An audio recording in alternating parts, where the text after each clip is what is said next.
Good afternoon, everyone. Thank you for coming. As you know, the reason for inviting you here today is to impart some of the specialist knowledge we have about grease extract ventilation systems, and the major part they can play, if not cleaned, in the development and spread of fires. I hope you'll find the information of relevance in helping you to fulfill the duties of inspection under the fire safety order. At a seminar held in 2008, one of your colleagues acknowledged how important it was for these systems to be cleaned to remove fire hazardous grease deposits. In his words, unclean grease extract ventilation systems present probably the greatest fire danger to building occupants in buildings with catering facilities.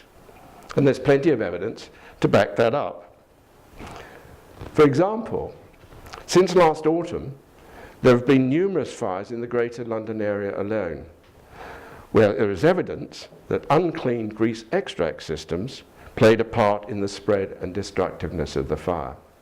Most recently, a Burger King fire in Liverpool Street Station, which closed the railway system and all the roads around Liverpool Street, was thought to have been aided by dirty, greasy extract ducting.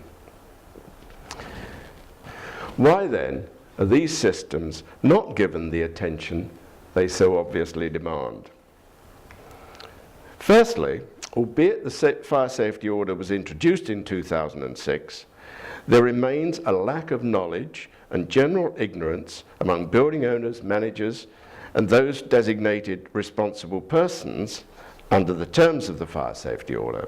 Fire risk assessments must include all potential fire hazards. There is plenty of evidence that unclean systems have made fires worse, yet they are frequently left out of fire risk assessments. Secondly, grease extract ducting often runs out of sight behind walls and ceilings. For this reason, it suffers from being out of sight, out of mind syndrome, and does not get the attention it warrants. Thirdly, many ducting systems have no access panels installed. Without the proper installation of access panels, it is impossible for a grease extract system to be properly inspected or fully cleaned.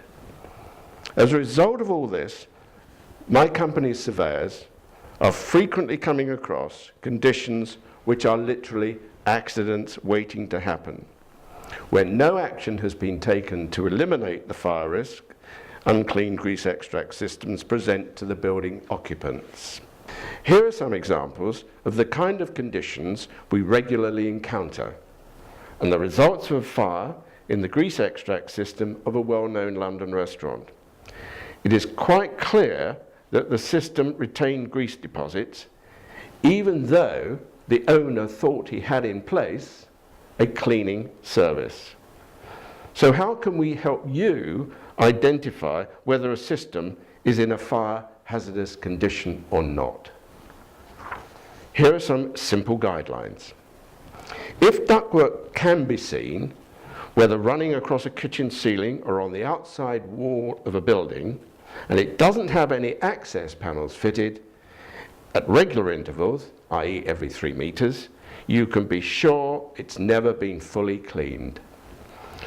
If the grease extract exhaust grill, which is often situated on the side of the building or on the roof, retains fresh grease deposits, or there's evidence of grease around the exit grill, the grease extract system running to it will not have been cleaned and will have significant grease deposits in the ducting. In the kitchen, if you can see grease deposits around the canopy filters and in the filter drip tray, it's likely that this grease has run from the ducting back through the filters, indicating that the ducting behind the filters retains substantial grease deposits. And if the ducting is not visible, Simply removing the kitchen filter canopy filters and looking into the extract ducting will highlight if there are grease deposits in the ducting, i.e. the ducting has not been cleaned.